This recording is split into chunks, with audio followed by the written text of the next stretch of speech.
good morning from, well, good afternoon from Dublin, where the light is variable, hence I'm going to move in and out of brightness and shadow. Biometrics seem to be the answer to the password conundrum. After all, we are effortlessly unique in how we look. So why not use that to be our authenticator for the systems of the world that require authentication? And indeed, the success of that can be seen in some recent stats. I note an airport journal said that 98% of airlines have or are planning to implement biometrics for authentication in airport terminals. 60% are poised to use them for manual touch points. So there's been a massive investment in biometric infrastructure. Correspondingly, because your passport, if you lose your password, or if you have to change your password, it's fairly easy, but it's rather more difficult to change your biometrics. The FTC and the TSA are all expressing a great deal of alarm about how these could be misused. What is the solution as we barrel towards the convenience of instant biometric authentication? So to discuss this topic is our senior architect and deputy CTO, Sam Curran. And so I'm going to hand it over to you and to tackle this fascinating issue. All right, let me attempt to share. There we go. Thanks, Trevor. This is a cool topic for me. I have a little bit of a personal thing that I unintentionally ties me to this topic, and so this will be a good discussion today. This is a rather deep topic, and so we will not be able to get into all of the nitty-gritty of the technologies themselves, although we're happy to answer questions or to bring up things as useful. We want to talk today how biometrics and VCs are really incredibly powerful together. Some background is necessary. I'm not going to talk a lot about verifiable credentials today. We talk, of course, a lot about them in our normal course of conversation. For today, the key point is that the data inside of a VC can be trusted by both identifying the issuer and cryptographically verifying that the contents have not been tampered with. And that means that if we encounter a verifiable credential, independent of its issuer, meaning we didn't get it from them, but we have it from some other place, then we can trust the contents of it. And that'll work well enough for our discussion today. And if you want to hear more about verifiable credentials, then all of the previous DCO meetups might be good fodder, or other conversations, of course, in the community. But that's the main point for today. So biometrics are powerful. Trevor touched on this. It's really hard to forget a biometric or just forget to bring it with you, which is incredibly helpful. There's a large amount of randomness in it without trying, effortless, as Trevor described. And it's we're getting better at just increasingly fast capture in the user experience. That also turns out to be a privacy risk, which we'll talk about in a minute. But there's clear value in biometrics in figuring things out. Biometric unlock on mobile phones, for example, has been wildly popular and successful because of that. And it's not without issue, but by and large, it has been a successful use of the technology. But it matters a lot how it's done, and we'll get into some of those details. So there's lots of types of biometric. There's the most common ones that I have here are pictures and fingerprints. Those are the pictures, for example, on our physical ID cards, or a form of biometric. Fingerprints are also very, very common, of course, on mobile devices. Even my laptop has a fingerprint reader on it. And so those are becoming more common. Voice patterns and things like movement and everything else are biometrics, but tend to be lower confidence at this point in technology development. So they're used for sort of increasing confidence, but not establishing it. And that's a relatively important thing. So, but for our point today, pictures and fingerprints can suffice for sort of what we generally mean when we talk about biometrics. Certainly, iris scans are another one of these. Those are a little bit more awkward to capture, but the same principles also apply to those as well. So here's how biometrics work. You collect a biometric and then you compute a template. And the template is a little bit like a hash of the biometric for those of us familiar with hashes of digital content or electronic content. And it's a summary, if you will, of what the biometric is in a way that it makes it easily comparable without necessarily eliminating some of the details that don't matter. For example, if I have a fingerprint taken, the orientation of my finger on the scanner will produce a slightly different read every time.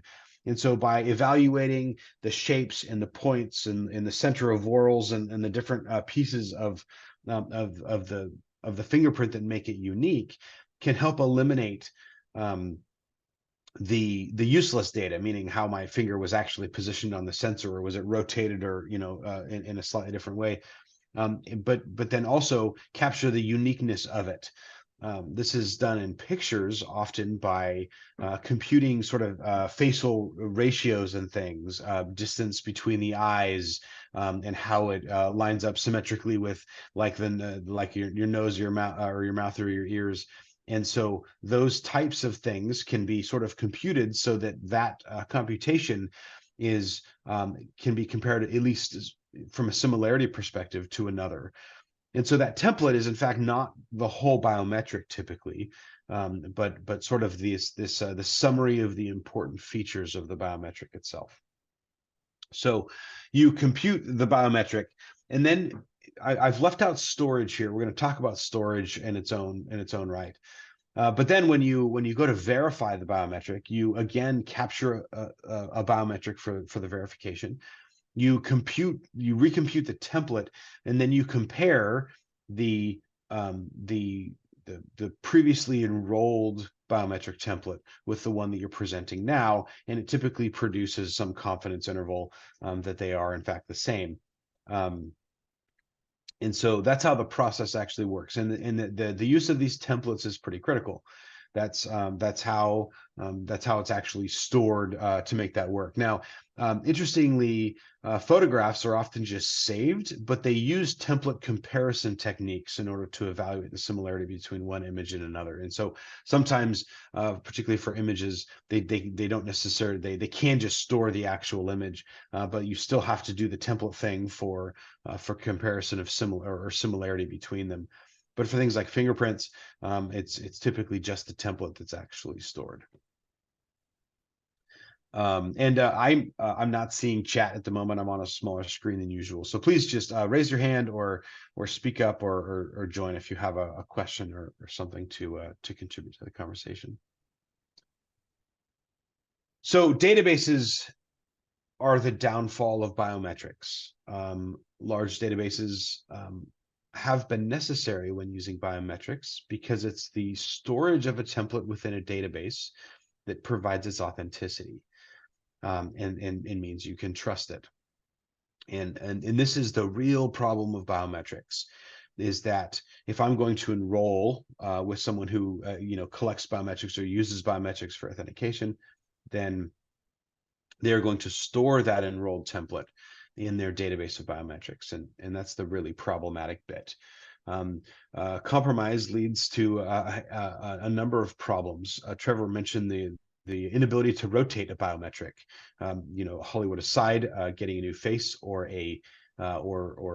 fingerprints or an iris scan is a very problematic thing that is simply not reasonable to handle really in any way.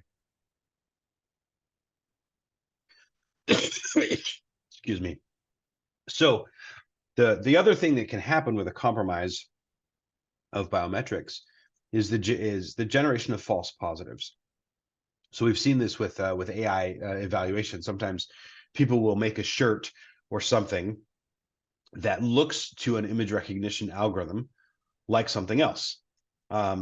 Excuse me. So it might be like a piece of art, but it identifies, the AI image recognition recognize it as a banana or something else benign, and It's not those. it's not just AI. So I was reading today about silicon masks being a real problem in handling the sort of, so if you take that a biometric has to deal with a passport which has a 10-year lifespan, you're going to get a lot of facial variation over that lifespan, and more so when that lifespan is aging. So it becomes more and more difficult to match. And then at the same time, so you adapt the software in order to allow for morphing, but the greater the allowance, the more opportunity for compromise. So a really interesting problem. We think about AI as, given the recent high profile AI, deep fake scams. But actually, the old-fashioned James Bonds or Mission Impossible silicon masks are possibly even more of a problem. Well, and the leak of a biometric makes that even worse, because not only are you just guessing at the first time, you can actually confirm that you're fake, the silicon mask, or even just an image that you're producing as if it's from your phone camera will actually pass the biometric. And so the compromise of biometrics is really problematic because it makes it trivial to verify that your fake is actually going to work, that it's going to be recognized. And so this amplifies the problem of that, which is like that. So in theory, you cannot take a template and recreate the thing it came from. That's kind of one of the principles of data hashing that applies to templates. But in practice, you can certainly narrow down the scope of possibilities and then try things until one of them actually passes. And with fingerprints, depending on how the fingerprint is stored, that can be actually true in the sense that it knows. You can derive some bits of data from the template that allow for maybe not a full recreation of the fingerprint, but certainly enough to actually pass a biometric test. And so that's a bit of a problem. And so we've talked about biometrics, and I want to. There's a solution to biometrics with verifiable credentials and an architectural pattern that is really useful. But first, I want to talk about a personal element that from my life that made this happen. This is a picture of Polly Class. 31 years ago, she was abducted from her home in my hometown as a 12-year-old, I think she was at the time. And this was a pretty horrific case. It of course rocked the community, and people were well aware of it. But it brought a lot of awareness to the use of biometrics with solving crime. There were fingerprints and handprints that were used as that were found by the police and used as evidence as part of the process. And there became this was like a thing where suddenly people became afraid for their kids being kidnapped, and so they were parents in particular were became very aware of what was happening there. This ended up being the origin of 3 strikes laws and a handful of other things. There were legislation passed even at the federal level as a result of this happening. And we had this combination of things in the community there for a variety of reasons. Lots of folks in the community didn't trust the police very much. But they were also aware of the value that fingerprints played actually in this case and the danger of child abduction. And so you had this difficulty because typically the only place you could go to get fingerprinted and to gain a biometric to use was the police station, and you had folks that didn't trust the police for a variety of reasons. And so I, at the time, was an awkward-looking Boy Scout, and for my Eagle project, this is not a picture from an Eagle project. This is just an example. But we started a project where we would fingerprint anyone, adults and children alike, who wanted to be fingerprinted, and we fingerprinted them on an official fingerprint card, and we went and got trained at the police department for how to collect a good fingerprint from these individuals. But then after collection, we handed the blank card with no other information filled out to the parents or to the person themselves if they weren't a minor. and we handed them that collected card. And this allowed them to keep the information. But if there was a circumstance where their child was abducted and the biometrics would prove useful, they could at that point hand the card to the authorities and have them use that as part of their investigation or their work to locate the child. And I didn't really think about this at the time, at least the ways that I do now, but this was an analog form of bring your own biometrics, of collecting a biometric, but placing it in the hands of the actual person themselves or their steward, if this is a custodial situation, their custodian, so that they have the biometrics, but it's also within their physical possession, and it is not registered or recorded in any database anywhere. So this was different than fingerprinting typically done, where it was collected by an agency and managed in that fashion. And so this this was something that I was involved in, and it was a great thing to do. There's lots of attention within the community and interest, and so this is something that we're able to set up and do as a public service, the way Boy Scout Eagle projects are done. I'll spare you the awkward photos of me as a teenager. And so this was an experience that I had personal involvement with.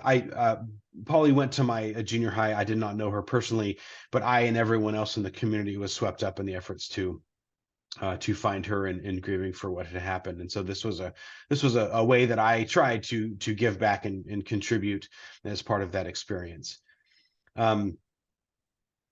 And so that's what we're going to talk about today. So the very obvious difference then is that verifiable credentials were certainly not a thing the way that we're talking about them today. This was in like 1984.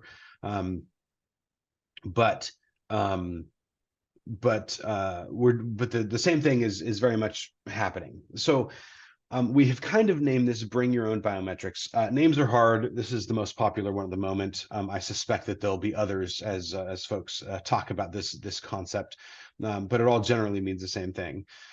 So here's how this works. You capture biometrics same way as before. You create a template the same way as you have before. And often as part of that process, you confirm it. So you have the user, you run them through, you take another picture, make sure that it actually matches, or you recollect the fingerprint to make sure that it works.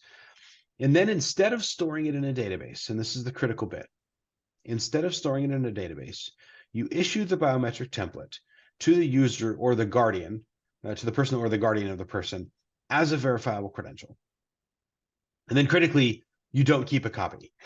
Legislation may be required for storage for various amounts of time for reasons, and we'll talk about that in a little bit. But legislation can also update it to promote better choices, to be smarter about this. And so instead of collecting the biometric and putting it into a giant biometrics database, instead you just issue it to the user or the guardian, of the person as a verifiable credential. So we talked about in the beginning, verifiable credentials have the feature of being able to trust the data internally, even if it did not come directly from the source. The source in this particular condition is the creator of the biometric template. They are the person who initially captured it, created the template, and then issued it alongside any other relevant metadata to the user themselves. And so that's the process of actually generating the thing. So verification now looks a little bit different, because instead of just presenting my biometric and having it looked up and compared against the stored copy in a database, I actually have the biometric, which means that I have to present the biometric verifiable credential and then allow the biometric to be captured. And then the results can be compared for the confidence that you're looking for with all biometric checks.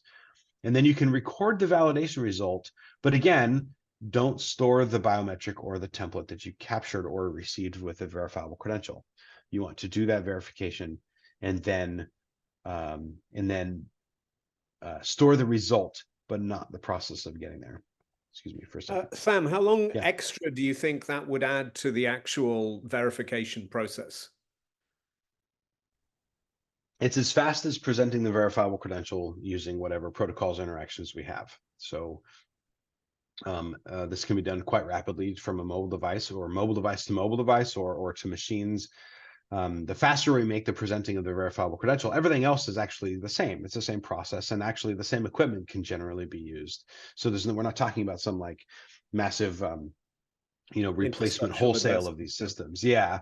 But rather just an architectural change of what's actually happening.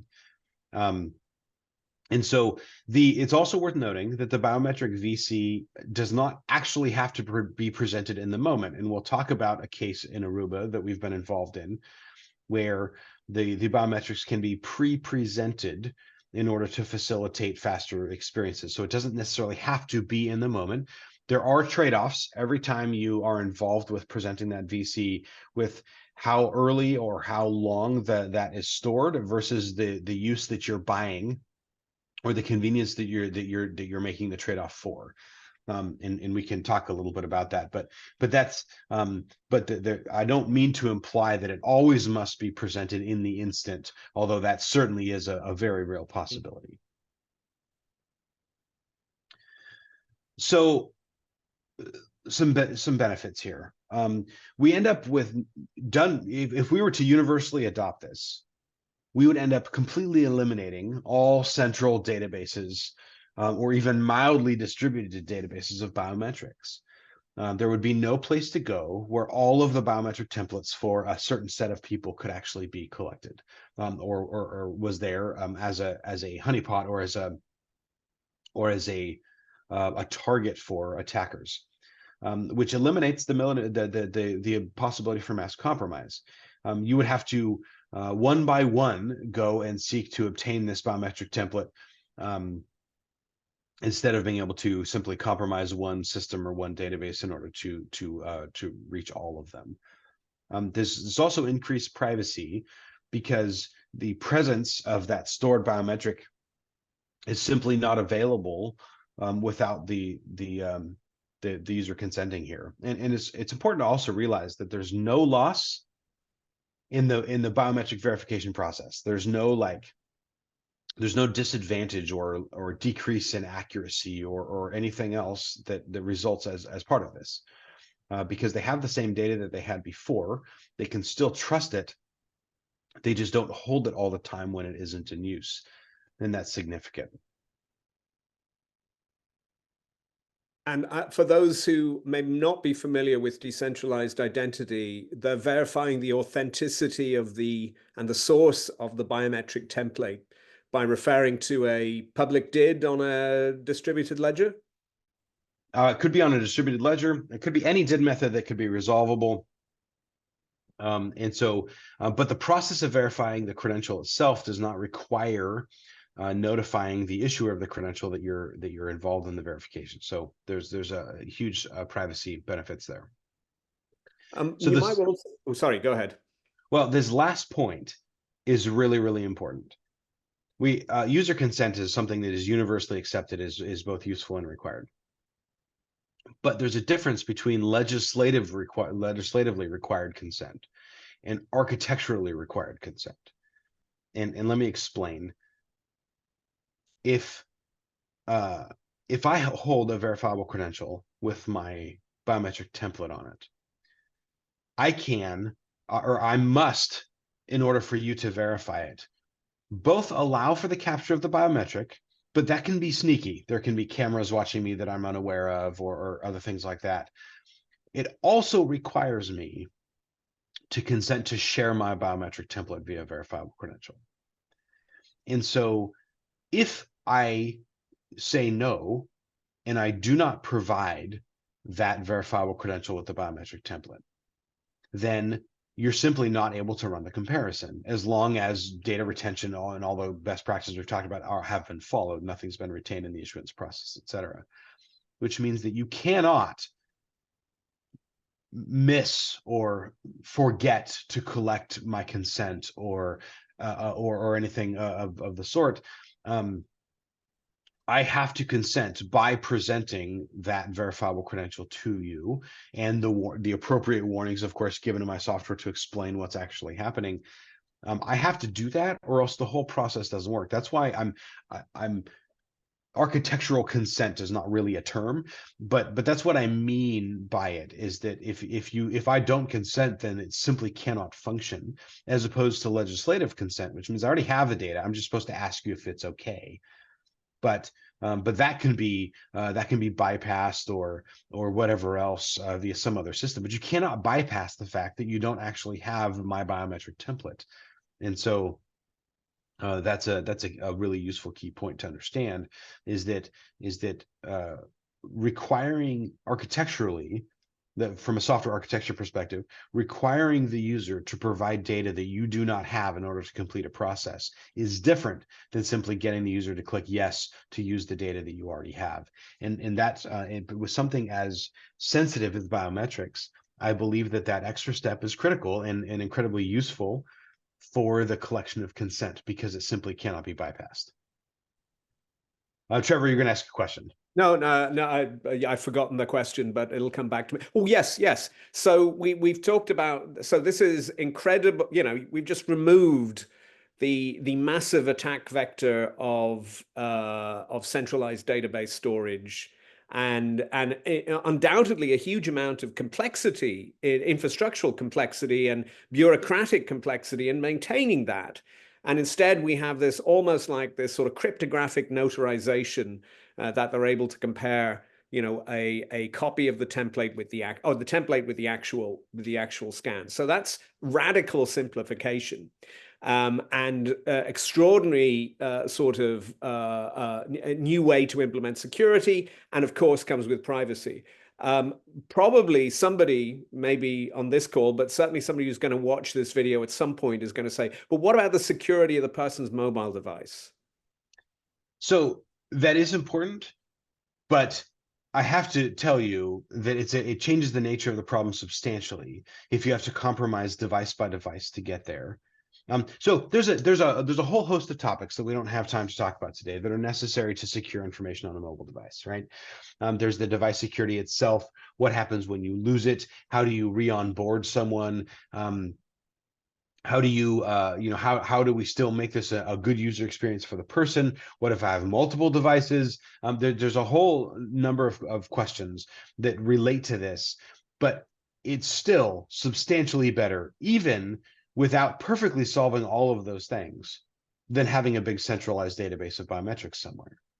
And so we're already ahead by taking this approach, even though there are certainly problems that need to be solved to continue to increase security, and usability in all of those processes. So that is not irrelevant, but it's substantially less important than delaying the move off of what we've got today, which is gigantic biometric databases, in order to solve that, in that particular case. So I'm going to skip out of order here a little bit, but we have, and I hate to pick on Adhar. They are certainly not the only compromise of biometrics, but there have been substantial issues with the collected biometrics, which include, I think, iris scans also in this case, that have been compromised, and that's a huge problem. And I don't think we've actually felt the full impact of this happening yet. But there's also been Australia, and I don't think there's a large nation on this earth that doesn't have some compromise within its border of biometric data, because we kind of ran into this all excited about the benefits of it without really considering the downsides. And frankly, we didn't have a good architecturally different way to do it at the time. We do now with decentralized identity and verifiable credentials, and that's why it's so critical to talk about this and to popularize the concept. Well, I think the reality is that, many cybersecurity breaches are often seen as somebody else's existential problem. But if my biometric data is stolen, it's really my existential problem, because somebody's in control, in effect, of my digital avatar, of a digital avatar of me. And I think that terrifies people. And I think that could really massively undermine a great many benefits from sort of the seamless processes around digitalization. So it seems that, It was great. Yes, biometrics, fantastic way to get rid of passwords. But we're just storing them exactly the same way as we stored passwords and logins and all the rest. And so it's a half completed system. And with verifiable credentials templates, we've fully solved the problem. Right. Where only at the very margins or the very edges are there unusual use cases which require extra thought and defense. Yes. So the benefits are pretty clear here, I think. And it this is not a list of 70 things, but the weight of the benefits are substantial in understanding this. So there's a key aspect here, and you have to delete the pieces of biometrics at the right places. So this is required at both onboarding and verification. The minimum length storage of biometrics is important. And by minimum, I mean the minimum you can get away with. So if you can delete these immediately after issuance, for example, in an onboarding process, great. That's a good answer. So there are current legislation in various countries that require a minimum storage of biometric data for specific use cases for specific time periods. For example, when you cross a border, governments will often require that the documentation used to cross the border be retained for some period of time for the country for use with their law enforcement services or whatever. Legislation can help here, both by not requiring extensive mandatory retention and also by penalizing bad behavior, right? Promoting good behavior through the use of this. And so as the concepts of user-held biometrics, the bring your own biometrics are better understood, legislation can both be improved by fixing current, unfortunately bad legislation, but also legislation that promotes good behavior here. And so the key here is to stop holding this unless you absolutely have to. And in some cases too, you can get away with the fact that you verified a biometric, the result of the verification, but not actually store the elements needed to verify again. And that's something that So a the nuance derivative can make it into credential. legislation. So that would be It could be. It depends on how the architecture is set up, who's doing the actual verification. But if you have sort of proof that the verification was done properly and it passed, then that's often enough. You don't actually have to store the data used to do the verification so that you could, in theory, do it again, right?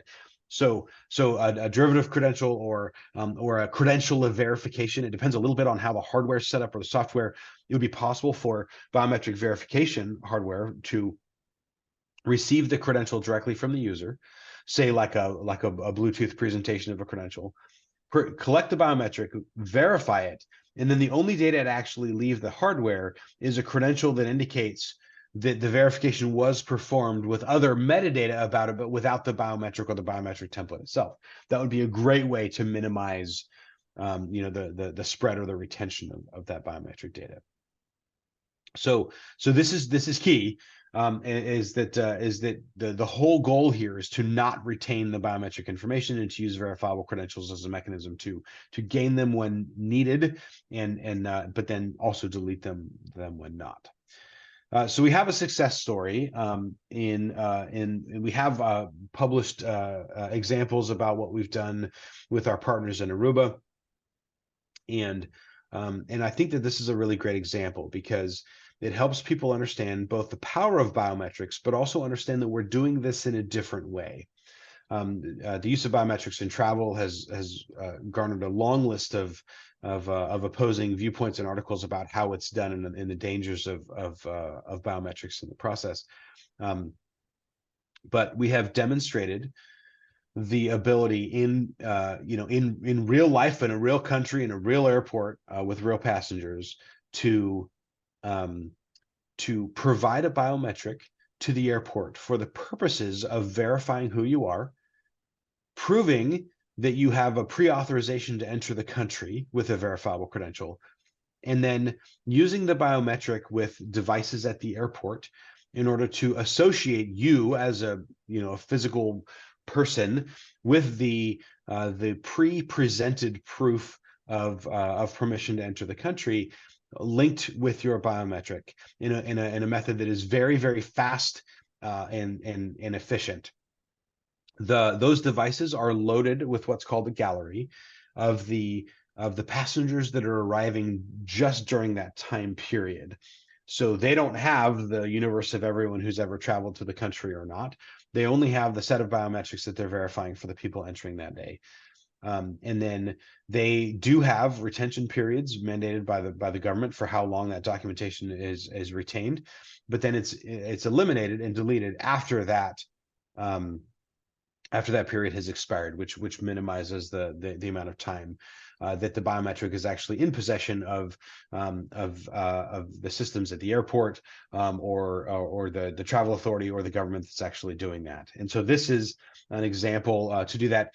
In this particular case, the biometric is a picture. It's the picture off of your passport and the verification that's being done there. And so this isn't just a theory that I'm talking about. This isn't some wild idea that we should try in the future. This is something that we've already done. And it's critical to understand how useful this can be and how uncomplicated it can be, particularly with working with partners. When you explain the differences and you explain how verifiable credentials can help, then this is something that is technically implementable in a wide variety of systems that we have today, with actually not very many changes. They're not going to not use biometrics. They're just going to change the way that they use biometrics, and that's important. And it's probably also important to note that by this pre-sharing of the sort of the data, the facial data, the facial biometric in a passport in the gallery, the actual crossing the border took mere seconds. Yes, four times faster than any other system that was being used in Aruba. So you can have your cake and eat it, so to speak, your biometric cake and eat it. Yeah, to draw that out. Yeah, go ahead, Helen.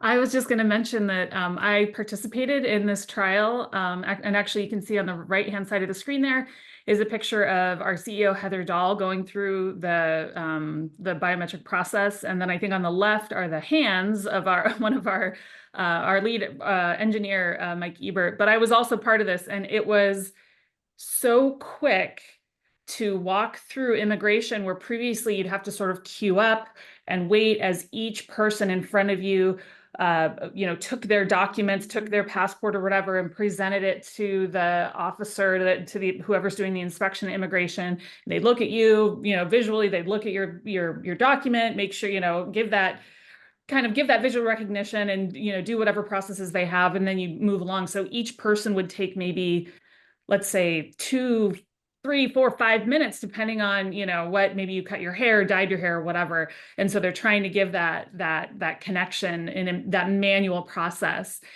And this system was so fast because it was just literally walking up to the biometrics reader, and then it would give you that check mark that you see almost instantaneously, because it was basically, performing its function, kind of as the process of walking through it, that you just walk through. And so when we're talking about airplanes that are getting bigger, right, you have 3, 4, whatever, 100 people on an airplane, and they're coming in, and airports are trying to manage this, and airlines are trying to manage this, and countries are trying to, bring all these people in and, have this opportunity to travel. This is such a game changer. This process is such a game changer. Also for people who just have anxiety of, talking to, maybe you don't speak the language, talking to an officer, it's very, this sort of vulnerable situation of having this interaction. And you can do most of this process that you're seeing on the screen here from home, where you're doing your scanning and you're, kind of setting it all up and, connecting to the verification authority in advance. It's just, it's a much calmer travel experience, much quicker travel experience, and one that is just so infinitely scalable. Yeah, I just wanted to mention that I was part of it, and I'm a true believer definitely after seeing it. Well, in particular, all of those benefits without participating in a gigantic biometric database and without being subject to the compromise of that, and using verifiable credential technologies to make this all work.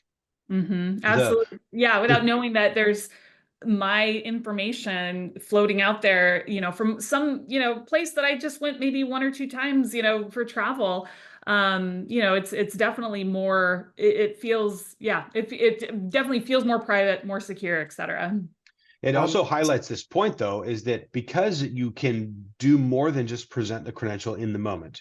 In this case, you can actually pre-obtain authorization to enter the country before you even get on the plane to go there.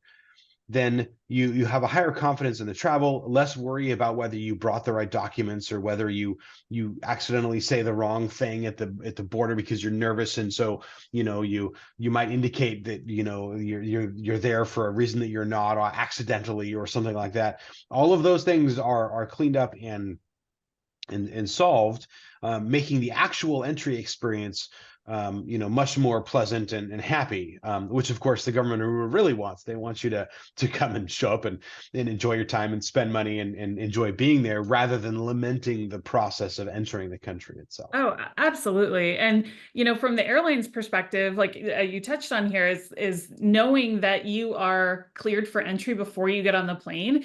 I mean, this is a real issue that airlines are tackling with, because they have the responsibility then of dealing with anybody who is not actually allowed to enter a country, right? So the airline itself being able to then, in the future, share this information with them, so that they have that, kind of protection from, that liability is helpful. I mean, as an anecdote, when I was in college, I worked on a day cruise ship that went from Seattle to Victoria, BC every day. And there were instances where, actually a lot of instances where individuals who in the United States might have had a run-in with the legal authorities here in America, with driving under the influence or a DUI or whatever. That is a felony in Canada. So you are not allowed to enter Canada. At least that's how it was at the time. And so if you, say, decided to visit Seattle and you wanted to take a day trip up to Victoria with your, new girlfriend or boyfriend or spouse or whatever, family member, and you get on the boat and you take the trip up there, and then you go and present your documents, and they say, oh no, you have, we see that you've had this, altercation with the law in America, you're not allowed to enter. I would then sit on the boat with this person while their family went and explored Victoria, British Columbia. And I would sit with them on the boat and wait for them, wait for the end of the day when the boat would turn around and go back, because they weren't allowed to get off the boat. So it's definitely an issue that a lot of any sort of carrier, any sort of commercial carrier that, interacts internationally, deals with. And so to have that pre-clearance is definitely a game changer. I think we, this isn't just relevant to travel, because biometrics are increasingly used in banking and finance. And I think that I've got two questions. The first one is the more complicated one. So say I'm I'm a part of the CISO, I'm CISO, and I want to know, how can I use this technology to prevent my employees get deepfaked?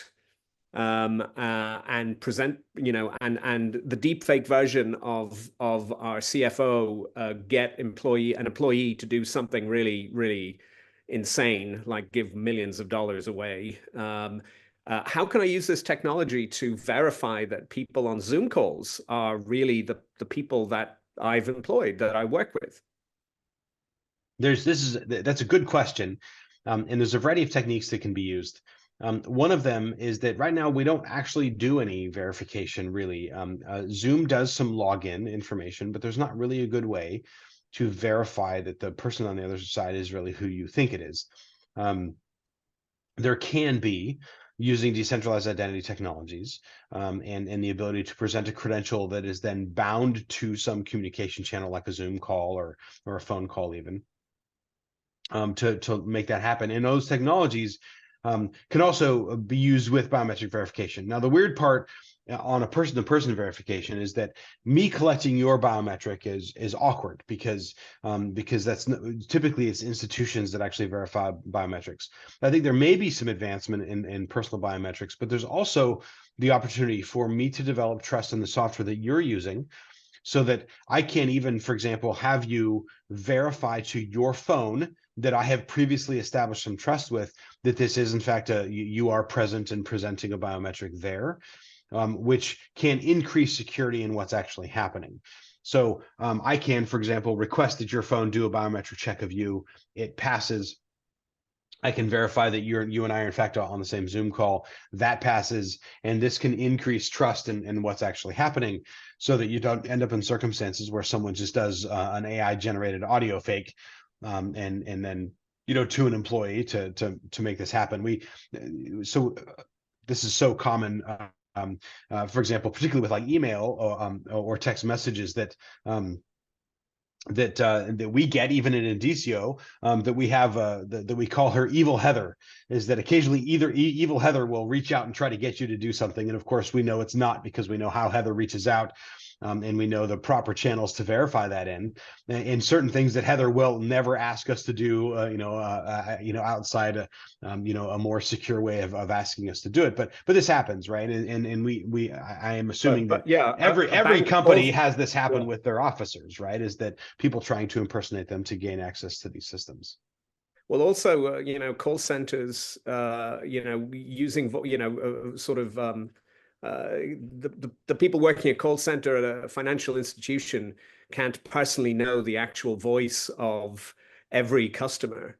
And so there are, it would be interesting to explore how, how a biometric template could be used to improve the security and efficiency of sort of chatbot interaction and voice interaction. Well, just verifying what's happening. So I live in a small Idaho town, and my internet provider is a relatively small regional ISP, and it's shocking what kind of actions you can get them to take on your account without really having any verification of who you actually are as part of that process. And I was actually pleased the last time I called in.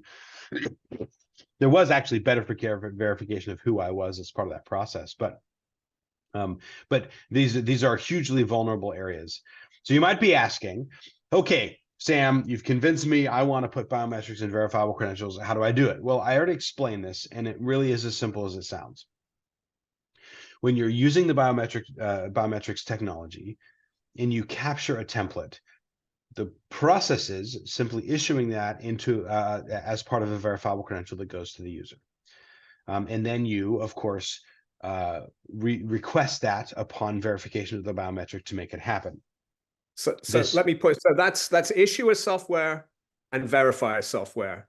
Yep. And then prompt to the biometric holder to either download a digital wallet if they don't have one, and the agent software to manage the presentation of a biometric template. So the holder software needs little to no modification. It's helpful if the user is aware that they're holding their own biometric template, but there's not actually a technical difference that they really need to understand about the credential itself, except for the fact that it holds one, and they should be advised accordingly. This works with a wide variety of credential technologies and signature types and everything else, so it's not like you have to only do it in one particular way to make it work. As long as your credential can encode and store within it the biometric template itself, that's all that's required. Now, we in DCO have experience with this. We have software that can facilitate this and make it happen. Our proven product line can make things work. But this is so important that we encourage you to do this yourself or ask us to help you. But do it whether we're involved or not, because of how important this is, and we need to create a landslide move within the identity community and identity systems to adopt this approach, because of how valuable it is. We'd be happy to help you, but we encourage you to do it regardless of whether we're helping you or not. The technologies can be used, in a wide variety of ways to make this happen, and it's that important. And whether Indicio or someone else, how long? So again, if you're a CISO, how long would this take to implement? It depends on how much adoption of verifiable credential technology you have. If you already have verifiable credential technology and capabilities, then it's really not a very complicated adjustment. If you don't, then of course adoption of verifiable credentials will be necessary as part of that process. But it doesn't have to take long, particularly to get something started and to try it out, so that you can. What can define long for the listener or the viewer?